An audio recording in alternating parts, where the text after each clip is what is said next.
कल मेरे test series के स्टूडेंट के साथ बहस हो गई। वो बोलता है कि मैम मैंने तो आंसर करेक्ट लिखा है लेकिन आपने मुझे मार्क्स ही नहीं दिए। तो मैं उसको समझाने जा रही थी कि देख तूने अपने ओन वर्ड्स में लिखा है। बोलता है लेकिन मैम मेरा कॉन्सेप्ट तो सही है ना, मैंने ओन वर्ड्स में लिखा है तो क्या हुआ। तो अब उसका लाइव पेपर चेकिंग करते हैं, देखते हैं कि मैंने जो कमेंट्स लिखे थे वो आपको ठीक लग रहे हैं कि नहीं। अब आप बताओ, अगर सीए इंस्टीट्यूट को ये आंसर जाएगा तो वो मार्क्स देगा या नहीं देगा। तो ये मेरी टेस्ट सीरीज़ का क्वेश्चन है। क्वेश्चन ये है कि define OPC and also discuss the membership of OPC. Can an OPC B converted into a section 8 company और अ प्राइवेट कंपनी। 7 मार्क्स का क्वेश्चन है, थ्योरी क्वेश्चन है। तो देख लेते हैं कि वो स्टूडेंट ने आंसर क्या लिखा है, और अगर यही चीज़ उसने ICAI के एग्ज़ाम में लिखी होती तो हमें आखिर में डिसाइड करना है कि उसको कितने मार्क्स मिलेंगे। तो ये उसका आंसर है। देख लेते हैं कि उसने क्या लिखा है। सबसे पहले तो उसने लिखा है कि 1% company is a type of private company. ठीक है, it has only 1 member, it's okay, ये तो सही लिखा है उसने। These are the rules regarding membership, क्योंकि मेंबरशिप के ऊपर क्वेश्चन पूछा गया था तो उसको वो सारी पॉइंट्स डिटेल में लिखने चाहिए। अब उसने स्टार्ट किया है कि मेजर पर्सन होना चाहिए। ठीक है, ये हेडिंग की बाय द वे कोई ज़रूरत नहीं थी।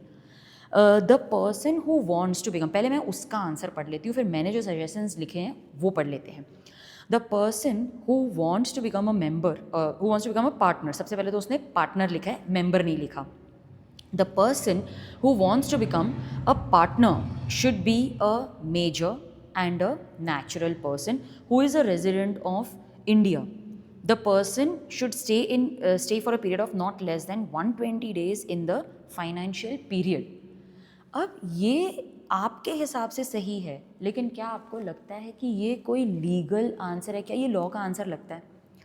तो अब इसमें क्या चेंजेस होने चाहिए थे? सबसे पहले तो ये मेजर पर्सन की कोई ज़रूरत ही नहीं है, क्योंकि क्या लिखा है ओपीसी के प्रोविजंस में, who can become a member of OPC. OPC के लिए you should be a natural person, Indian citizen, whether resident in India और नॉट। क्योंकि रेजिडेंसी की बात हो रही है तो हमें उसको डिफाइन करना चाहिए। वैसे even a non resident Indian can become a member of OPC, लेकिन क्योंकि रेजिडेंट वर्ड उन्होंने यूज़ किया तो उसको डिफाइन भी किया है कि resident means a person who stays in India for at least 120 days during the immediately preceding financial year. तो उसको ये लिखना चाहते कि नेचुरल पर्सन होना चाहिए, रेजिडेंट इंडियन सिटीजन होना चाहिए, वेदर रेजिडेंट इन इंडिया और अदरवाइज, और फिर रेजिडेंट को आप डिफाइन कर दो। तो उसने क्या लिखा है, person who wants to become a partner, सबसे पहले तो यही गड़बड़ कर दी। He should be a major, he should be a natural citizen. Natural citizen कहाँ पर लिखा है? एक्ट में लिखा है नेचुरल पर्सन। तो सबसे पहले ये मेजर को मैंने हाईलाइट किया, पार्टनर को हाईलाइट किया, नेचुरल पर्सन होना चाहिए। देखो यहाँ पे नेचुरल पर्सन होना चाहिए, इंडियन सिटीजन होना चाहिए, वेदर रेजिडेंट इन इंडिया और अदरवाइज। ये लीगल टर्म्स आपको लिखने हैं ओन वर्ड्स में। अगर आप आंसर लिखोगे तो मार्क्स नहीं मिलेंगे। इवन इफ आपकी अंडरस्टैंडिंग उसमें से पता चल रही है, मार्क्स नहीं मिलने वाले हैं। Even a non resident Indian can become either a member और नॉमिनी ऑफ ओपीसी। अच्छा, यहाँ पर ही रेजिडेंट कौन होता है? He should stay in India for not less than 120 days in the financial period. इस पे कैसे मार्क्स मिल सकते हैं आपको? He must stay immediately preceding financial year लिखना है ना। अब आप सोचो, एक ही प्रोविजन में अगर इतने सारे एरर्स हो गए तो मार्क्स कैसे मिलेंगे? आपको लग रहा है आपने सही लिखा है, लेकिन कितने सारे लीगल टर्म्स यहाँ पर मिसिंग हैं। चलो नेक्स्ट प्रोसीड करते हैं। द नेचुरल पर्सन और nominee should not be a member of more than 1 company. ये क्या है? मुझे पता है वो क्या बोलना चाहता है कि एक मेंबर या नॉमिनी है, he can not be a member और nominee of any other OPC. It means at a time you can be a member in 1 OPC, nominee in only 1 OPC. मतलब you can not be a member in 2 OPCs, nominee in 2 OPC, but can you be a member in 1 OPC, nominee in the other OPC? Yes, वो ये बोलना चाहता है। लेकिन उसने क्या लिखा है? नेचुरल पर्सन और nominee should not be a member. नहीं, मेंबर या नॉमिनी नहीं होना चाहिए इन मोर देन 1 ओपीसी। लेकिन फिर भी इसका पूरा मीनिंग क्लियर नहीं हो रहा है यहाँ पे। A person can not be a member in 2 ओपीसीज, या फिर मोर देन 1 ओपीसी ऐसे लिख दो। A person can not be a nominee in more than 1 OPC but you can be a member in 1 nominee in the other. आपको इतनी clarity से लिखना है वो। आगे बढ़ते हैं।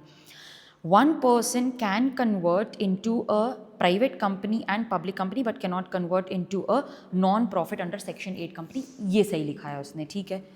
आप प्राइवेट और पब्लिक में कन्वर्ट कर सकते हो, लेकिन सेक्शन 8 में कन्वर्ट नहीं कर सकते।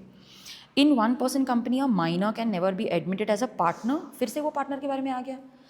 और फॉर बेनिफिशियरी पार्टी, ऐसा तो कुछ लिखा भी नहीं था एक्ट में, तो इस पे कोई मार्क्स नहीं मिलेंगे। A minor can never be admitted as a member, हाँ ये आप लिख सकते हो that minor can not be admitted as a member, minor can not be either a member और नॉमिनी ऑफ ओपीसी।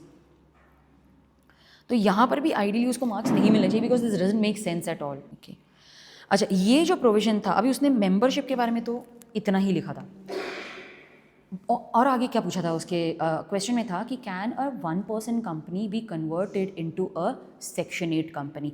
तो 1% company can not be either incorporated और converted into a section 8 company. अब देख लेते कि उसने क्या लिखा है।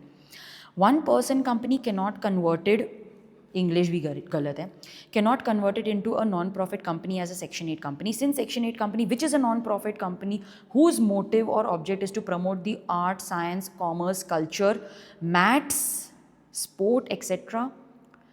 They use the profits to promote the objective. Does it make sense? आपको लग रहा है कि आपने सेक्शन 8 कंपनी के बारे में लिख दिया, उसके ऑब्जेक्ट्स के बारे में लिख दिया, but does it make sense क्या? और दूसरी बात, क्या इन सब की ज़रूरत थी? क्वेश्चन क्या पूछ रहा है आपको?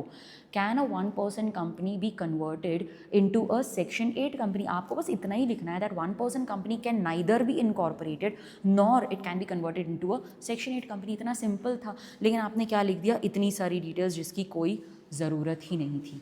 अच्छा आगे क्या लिखना है दैट 1% कंपनी, येस। दूसरा एक लास्ट क्वेश्चन भी पूछा था, can it be converted into a private company? Yes, वो कन्वर्ट कर सकते हो, कोई टाइम लिमिट नहीं है। You can B converted into either a private और अ पब्लिक कंपनी। अच्छा, लेकिन ये जो मैंने सजेशंस यहाँ पर लिखे थे कि instead of writing all this आपको क्या लिखना चाहिए, क्योंकि बहुत सारे प्रोविजन इसके मिसिंग थे। तो he should have written that memorandum should state the name of the nominee, ये उसने नहीं लिखा था। तो ये मेरे टेस्ट सीरीज़ में मैं हमेशा आपको लिख के देती हूँ कि आपने क्या गलत लिखा है, क्या मिस कर दिया, क्या लिखना चाहिए था। ठीक है, memorandum should state the name of the nominee, the consent of nominee has to be obtain, क्योंकि मेंबरशिप के बारे में लिखा है तो मेंबरशिप के बारे, और 7 मार्क्स का क्वेश्चन है तो मेंबरशिप के बारे में तो आप लिखो, के साथ में आपको नॉमिनी के बारे में भी थोड़ा सा लिखना चाहिए। The consent is to be filed with ROC. Nominee can be changed later. Nominee may also withdraw his consent to act as nominee. उसने नॉमिनी के बारे में कुछ लिखा ही नहीं था।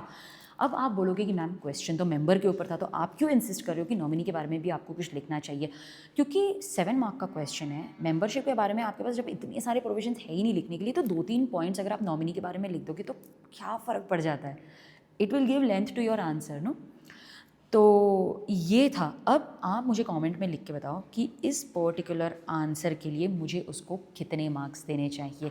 एंड अगर आपको भी न्यू क्वेश्चन वाली टेस्ट सीरीज़ चाहिए तो विजिट माय वेबसाइट capreetyagarwal.com।